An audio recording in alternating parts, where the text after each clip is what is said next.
Okay, so pretty exciting last couple of weeks for AEW. You had Fighter Fest, you have Fight for the Fallen, and these specials just keep on coming. You have Battle of the Bells 3 on Saturday, and then last night you had Quake at the Lake with CM Punk making his surprising return from the foot injuries, which is good to see. I didn't expect Punk to be back this quickly, but hopefully the foot surgery is going to work and it's pretty much a done deal. But we'll see what happens. Lot of exciting things going on, man, in terms of All Out. It looks like Kenny Omega, Punk, Danielson will all be available for that show. And on top of that, you got Clash at the Castle the same weekend. So that should be a really good weekend, possibly the best non-WrestleMania weekend of the year for the business. So lots of good things to look forward to. So yeah, with Battle of the Bells 3, going to keep this nice, short, and sweet.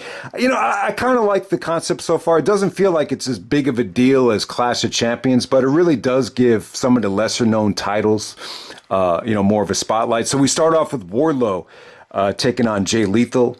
And it was a little bit on the short side, but Lethal did a good job of, making Wardlow look good. I thought it was nice, short and sweet. Wardlow looked dominant. Lethal actually does the Flair strut to kind of pay homage to Flair. So if you haven't seen it yet, Lethal actually was in a tag match against Flair for Flair's last match. And apparently Lethal just did a really good job of, getting Flair ready in terms of preparation. And just from a behind the scenes standpoint, Lethal came off very professional, and a lot of people were just very pleasantly surprised with, the amount of effort that Lethal put in to making that match work. So thumbs up to Lethal there. You had a beatdown on Wardlow with Sanjay and Sandam Singh after the match was over. So this is pretty much going to set up a trios match with Wardlow teaming up with the FTR within the next couple weeks. So yeah, definitely looking forward to that. Definitely looking forward to that trios tournament as well. That should be really interesting to see if Kenny Omega comes back and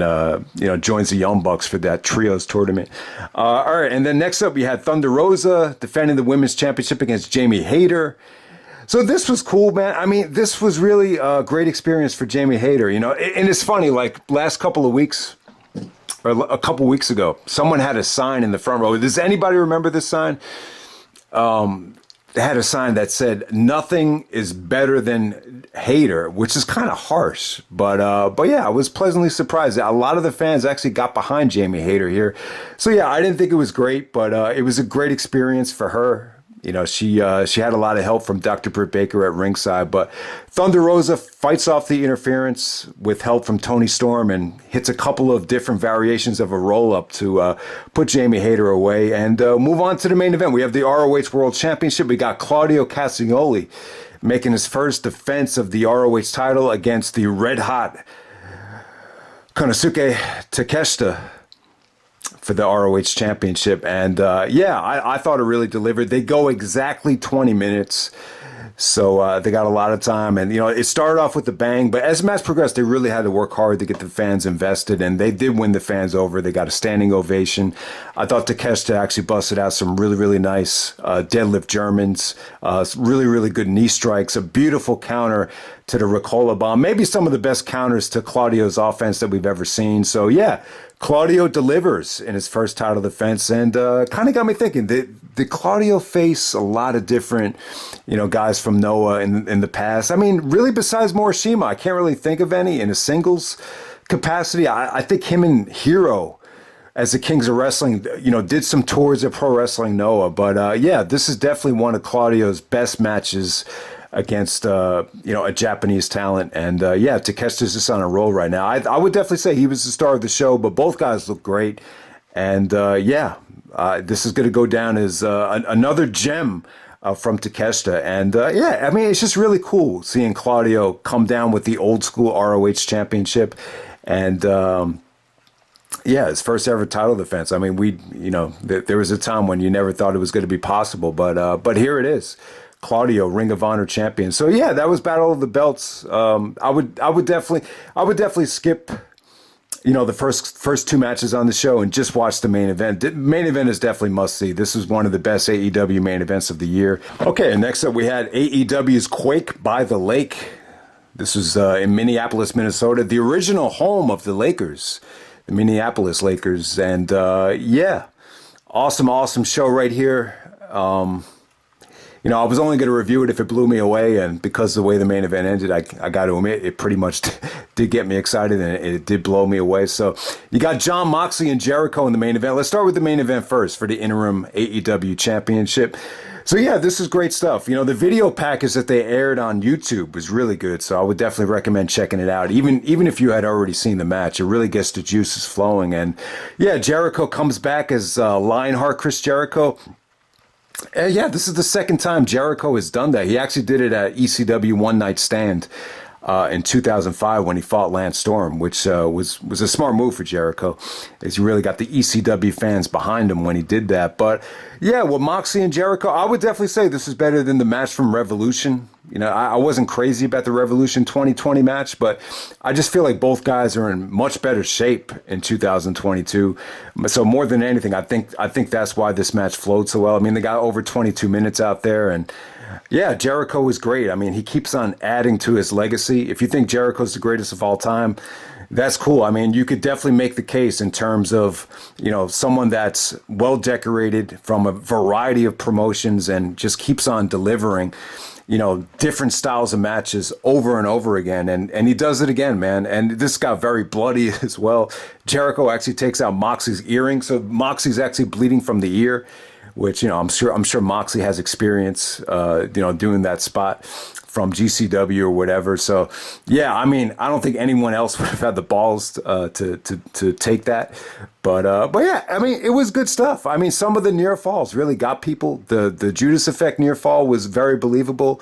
Beautiful transitions from Jericho actually doing the Lion Tamer, where he actually digs the knees into Moxley's back. So that's the Lion Tamer version of the Walls of Jericho. And Moxley's transition into the choke came off really good. So when Jericho was doing the Walls, it was cool because Moxley was losing that blood, and then Jericho was actually losing blood as well, and it was dripping on his chest. So you just have multiple guys bleeding during the submission. So from a visual standpoint, it just looked really good, and crowd was hot for it. You had Sammy Guevara interfere, and but Moxley still pulls off the submission victory, and then you had Jericho Appreciation guys coming out. Then you had the Blackpool Combat guys coming out, and Punk actually comes down to make the save. So you see Punk and Jericho going toe to toe. So Punk clears the ring, and then you have a showdown between Punk and Moxley gives the finger to Punk, and it was a money shot, man. It was cool. It really made you want to see Punk versus Moxley. I would have loved for them to do Punk versus Jericho for the Undisputed Championship, but just because of the feel you got from Moxley versus Punk, it's just more of a fresh matchup at this point. I mean, I think Punk was actually on record saying that, he had done the Jericho thing before and wasn't that excited about the match at Payback or whatever. So, yeah.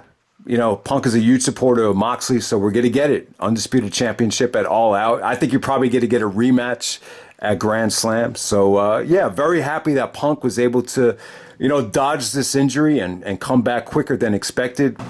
Okay, and to open up the show, you had Darby taking on Brody King in the Coffin match. Yeah, I mean, they kicked it off with a bang here. Darby just came out of nowhere, and, him and Brody had a really, fun match here. It was really overbooked. You had the House of Black coming out and, really, causing a ruckus here. Jim Ross actually said that the House of Black is going to be an entity or a faction to deal with down the road. But it was cool, man. I mean, Sting actually popping out of the coffin was really cool. It was funny. I mean, it looked like it took him a long ass time just to get up. Like Buddy Murphy actually had like 5 seconds just to step on him, and he just let Sting get up. I mean, Sting took a longer time getting out of the coffin than my friend Sal does of getting out of the car. So that was pretty funny. But yeah, Sting was great though. It definitely did work. I mean, the ending was really cool too. I mean, you had table bumps. You had guys choking each other out by the chain. And the ending with Darby actually picking up Brody King with the chain and then just letting him go on the top rope. And then Brody King just kind of bounces into the coffin. And the coffin actually shuts on its own because, Brody King is a big guy. So just him landing into the coffin made the coffin actually shut on its own. It just came off really good. Jim Ross had a great call there. He actually said a hole in one from Darby.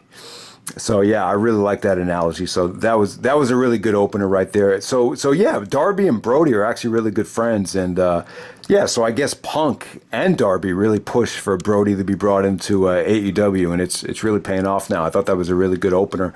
Also on the show, you had the Andrade and Roosh actually taking on the Lucha Brothers. I thought this was pretty good. This was more heel dominated than anything, because Andrade actually teamed up with Flair for his last match. So it really kind of felt like they made an effort just to get Andrade, back over as a heel, just in case the bulk of the crowd actually did tune in for that match. But yeah, I mean, they were going for the masks here. I think they took off both masks. They actually took off Penta's mask and threw it into the crowd, and some of the crowd was actually chanting, "Throw it back."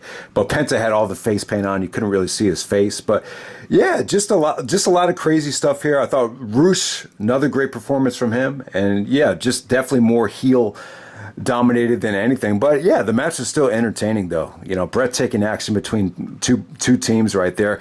You definitely love to see a rematch at All Out if they go in that direction. Definitely feels like that. So yeah, so Andrade and Roosh are going to be teaming up with Dragon Lee in the trios tournament. So definitely looking forward to that. And then I think the Lucha Brothers are going to be teaming up with Pac. So yeah, really looking forward to that trios tournament coming up soon, without a doubt. And next up, you had Luchasaurus actually squashing Anthony Henry. That led to Christian coming out. Ricky Starks got a pretty convincing victory over his former partner of Aaron Solo. God, I was going to ask people, was Aaron Solo in the Batiri in Chikara? He really reminds me of one of those guys. I tried to look up the Batiri on Wikipedia, and it doesn't really have the real guys listed in the Batiri. But I know Ricky Starks actually used to team up with Aaron Solo, but I'd be shocked to find out if Ricky Starks is actually one of the guys from the Batiri. I highly doubt Ricky was in the Batiri, but I think Aaron Solo might have been. All right, Jade Cardgille in a AEW versus TNA Dream match against Madison Rayne. Yeah, it was pretty good. I thought Madison Rayne had her moments here. The DDT actually looked pretty nasty. But, Jay got a pretty dominant victory over Madison Rayne. And, yeah, it pretty much went the right amount of time. It was pretty good stuff. But, yeah, and then the main event, Moxley and Jericho, I thought it really delivered. Another, Jericho just keeps on adding to his legacy at this point. He no longer needs to prove his case if you think he's the greatest of all time. And, yeah, to see CM Punk come back in the main event, that definitely had to be one of the best moments of the year so far. Definitely an uplifting moment. So hope everybody enjoyed these two shows, Battle of the Bells 3 and Quake by the Lake. And we could count down the days to All Out.